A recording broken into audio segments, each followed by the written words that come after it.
જય માતાજી, જય દ્વારકાધીશ। તો ફરીથી મિત્રો એક નવા વિડીયો સાથે તમારું ખૂબ ખૂબ સ્વાગત છે। તો હું આવી પહોંચ્યો છું ડાકોર તરફ।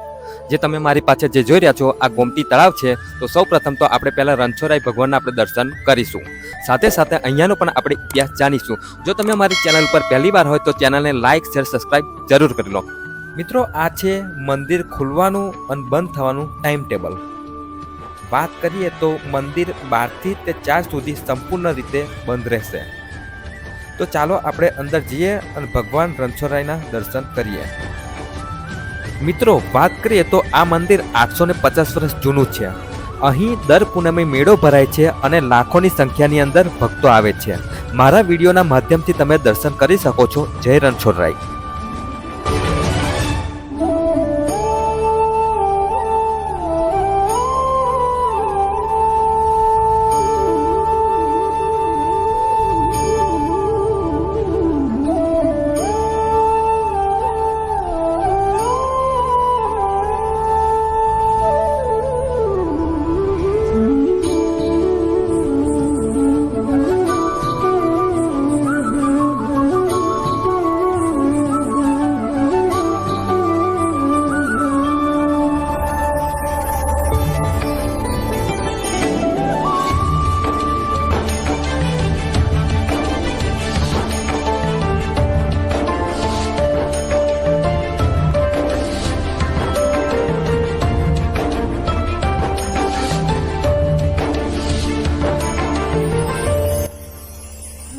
સરસ મજાના મિત્રો આપણે દર્શન કરી લીધા। હવે આપણે જઈ રહ્યા છીએ ગોમતી તળાવ તરફ। મિત્રો આજે આપણે જાણીશું પવિત્ર યાત્રાધામ ડાકોર ગોમતી ઘાટના ઇતિહાસ વિશે। મિત્રો વાત કરીએ તો વિક્રમ સંવંત ઈસવીસન 1212 એટલે કે આજથી 800 વર્ષ પહેલા ડાકોર ગામમાં એક પરિવાર રહેતો હતો। એમની સરનેમ હતી બોડાના। બોડાના પરિવારમાં એક 12 વર્ષનો છોકરો હતો। તેનું નામ વિજયસિંહ હતું, પરંતુ લોકો એને બોડાના નામથી બોલાવતા હતા। તે સમયે સાધુ સંતોનો જમાવડો દ્વારકા તરફ જતો હતો। તેમાં આ છોકરો પણ જોડાઈ ગયો। પછી દ્વારકા પહોંચીને કૃષ્ણ ભગવાનના દર્શન કર્યા। પછી તેમને ભગવાનની લગની લાગી।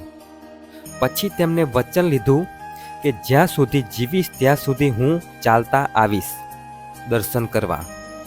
પછી હે બોડાના ભગત દ્વારકા ચાલતા જાય અને ભગવાનના દર્શન કરે।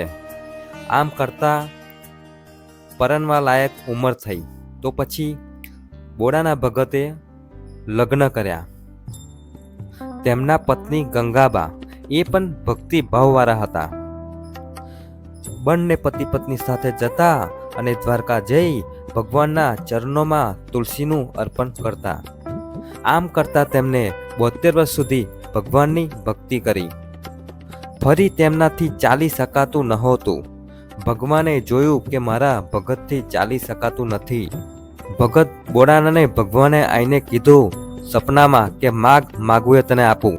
ભગતે કીધું કે તમે અમારા ગામમાં આવો એ જ બહુ જ મહત્વ છે। ભગવાને ભગતને કીધું કે ફરીથી તું દ્વારકા આવું ત્યારે તું ગાડું લઈને આવજે, હું તારી સાથે આવીશ। ભગતે ગામ લોકોને જણાવ્યું કે ભગવાન દ્વારકાથી મારી સાથે ડાકોર આવે છે। તો ગામ લોકોએ એમ કીધું કે આ તો ગાંડો છે। પણ એક એમનો મિત્ર હતો, તેમની સાથે એક તૂટેલું ફૂટેલું ગાડું હતું, તે આપ્યું। ભગત ગાડું લઈને દ્વારકા પહોંચ્યા। ભગવાન દ્વારકાધીશના દર્શન કર્યા અને કીધું કે હે ભગવાન, હું ગાડું લઈને આવ્યો છું। પછી ભગત મંદિરની બહાર ગાડાની અંદર જઈને સૂઈ ગયા। દ્વારકાના મંદિર બંધ થઈ ગયા। પૂજારીઓ પણ સૂઈ ગયા, ચોકીદારો પણ સૂઈ ગયા। પછી બરાબર રાતના 12 વાગ્યા એટલે સ્વયં ભગવાને દરવાજા ખોલ્યા અને ભગતને જગાડ્યા। અને ભગવાને ભગતને નારાયણ સ્વરૂપમાં દર્શન દીધા। પછી ભગવાને કીધું હે ભક્ત, અંદર જા અને મારી મૂર્તિ લઈ આવ। પછી અંદર મંદિરમાં જઈને ભગવાન દ્વારકાધીશની મૂર્તિ લઈને ગાડામાં મૂકી। પછી ગાડું ચલાવવા લાગ્યા। પણ એ ગાડું તૂટેલું ફૂટેલું હતું એટલે બરાબર ચાલતું નહોતું। પછી ભગવાને કીધું કે તું સૂઈ જા, હું ગાડું લઈ લઉં છું. ભગવાને ગાડું લઈ લીધું અને ડાકોર નજીક એક લીમડાનું ઝાડ હતું. ત્યાં ભગવાન રોકાયા અને ત્યાં ભગવાને લીમડાનું દાતન કર્યું. આજે પણ એ લીમડો છે અને એ લીમડાની ડાળી મીઠી છે. તમે આજે પણ એ લીમડાના પાન ખાશો તો તમને મીઠાશ લાગશે. પછી ભગવાને ભગતને જગાડ્યા કે તમારું કામ આવી ગયું. ત્યાર પછી ભગત બોડાનાએ કીધું કે તમે અહીંયા ઊભા રહો, હું ગામ લોકોને લઈને આવું છું. ભગતે ગામ લોકોને કીધું કે ભગવાન દ્વારકાથી મારી સાથે આવ્યા છે. ગામ લોકો ચોંકી ગયા. પછી ગામ લોકો કહે, ચાલો આપણે જોઈએ તો ખરા આ ભગત સાચું કહે છે કે ખોટું કહે છે. ગામ લોકોએ જઈને જોયું. ત્યાં આગળ ભગવાનના દર્શન કર્યા. ભગવાનને કીધું કે અમે તમને રાખીશું ક્યાં, અમારા ઘર પણ નાના છે. પછી ગામ લોકો ભગવાનને એમ કહે છે કે જો દ્વારકાવાળા અહીંયા આવશે તો અમને મારી નાખશે. પછી ભગવાને કીધું કે તમારા ગામમાં ગોમતી કુંડ છે, ત્યાં મને સંતાડી દો.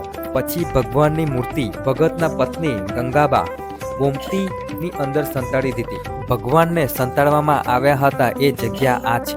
ભગવાનને 11 દિવસ સુધી પાણીમાં સંતાડીને રાખ્યા. 11 દિવસ પછી દ્વારકાના બ્રાહ્મણો અને રાજાઓ અહીંયા ખોરતા ખોરતા ડાકોર તરફ આવી ગયા અને ભગતને ત્યાંના બ્રાહ્મણો ઓળખી ગયા કે આપણા ભગવાનને આજ લાવ્યો હશે. જ્યારે આવતો તો ત્યારે ચાલતો આવતો તો અને આ ફરે ગાડું લઈને આવ્યો હશે, એટલા માટે ભગવાનને આજ લાવ્યો હશે.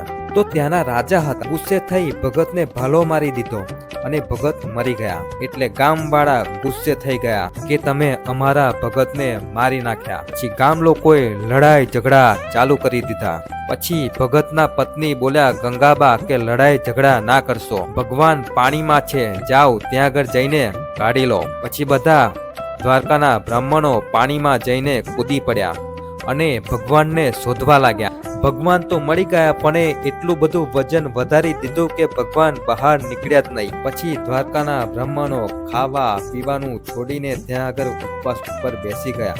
પછી કીધું કે અમે ભગવાનને લીધા વગર જઈશું જ નહીં. પછી ભગતના પત્ની એમને ભગવાનને વિનંતી કરી કે હે ભગવાન, મારો પતિ તો મરી ગયો છે, પણ આમાંથી કોઈ બ્રાહ્મણ મરી જશે તો મને બ્રહ્મ હત્યાનું પાપ લાગશે. ભગવાને ગંગાબાઈને કીધું કે તમારે ભગવાન જોઈએ છે કે ભગવાનના વજન પ્રમાણે સોનું જોઈએ છે. બ્રાહ્મણોએ કીધું કે સારું, અમને સોનું આપી દો. તામ્રપત્ર ઉપર લખાણ કર્યું. એક પીપળાનું ઝાડ હતું, ત્યાં આગળ કાટી બાંધી. પછી ભગવાન પાણીમાંથી બહાર આવે છે અને ભગતના પત્ની ગંગાબાઈએ કીધું કે અમારું જીવન તમારી ભક્તિમાં ગયું છે. હે ભગવાન, અમારા જીવનમાં અમે ક્યાંય આટલું બધું કમાયા નથી, તો અમે તમને આટલું બધું સોનું ક્યાંથી લાવીને આપીએ. ભગવાને ગંગાબાઈને કીધું કે તમારી પાસે જેટલું સોનું હોય એટલું આપો, હું એનાથી પણ મારું વજન હલકું થઈ જશે. ભગતના પત્નીએ કીધું કે હે ભગવાન, મારા લગ્નના સમયે મારા પપ્પાએ એક નાનકડી નાકની વારી આપી છે, એ જ છે, બીજું કાંઈ છે નહીં. ભગવાને કહ્યું તું એ મૂકી દે, હું એનાથી મારું વજન હલકું થઈ જશે. પછી એક ત્રાજવામાં ભગવાનને બેસાડ્યા અને બીજા ત્રાજવામાં વાડી મૂકી. નાકની વારી વજનમાં વધી ગઈ અને ભગવાનનું વજન ઓછું થઈ ગયું. સોનાની વારી કરતાં પણ ભગવાનનું વજન હલકું થઈ ગયું. પછી હે ત્યાંના બ્રાહ્મણો ભગવાન ઉપર નારાજ થઈ ગયા. ભગવાનને કહે છે કે તમે કપટી છો, ત્યાં પાણીમાં એટલું બધું વજન હતું અને અહીંયા તમે અમારી સાથે આવું કર્યું, વજન ઓછું કરી નાખ્યું. અમે તમારી દ્વારકામાં 42 વર્ષ સુધી સેવા કરી, એના બદલામાં તમે અમને આટલું સોનું આપ્યું. પછી ભગવાને કીધું હું તો ભક્ત ધીન છું. આ ભગતની ભક્તિથી હું દ્વારકાથી ડાકોર આવ્યો છું અને હવે હું ડાકોર મોટું તીર્થ બનાવીશ. તમે લોકો લાલચી છો, હું લાલચી જોડે નહીં રહેતો, પણ દ્વારકામાં તમે મારી આટલી બધી સેવા કરી છે તો તમે દ્વારકા પાછા જતા રહો. ત્યાં 6 મહિના પછી સાવિત્રી નામનો કુંડ છે, ત્યાં આગળ ખોદકામ કરજો, ત્યાં મારા જેવું સ્વરૂપ નીકળશે. તે સ્વરૂપ મંદિરમાં બેહાડજો અને તમે રોજીરોટી કમાઈ લેજો. દ્વારકા પાછા તો ગતા રહ્યા.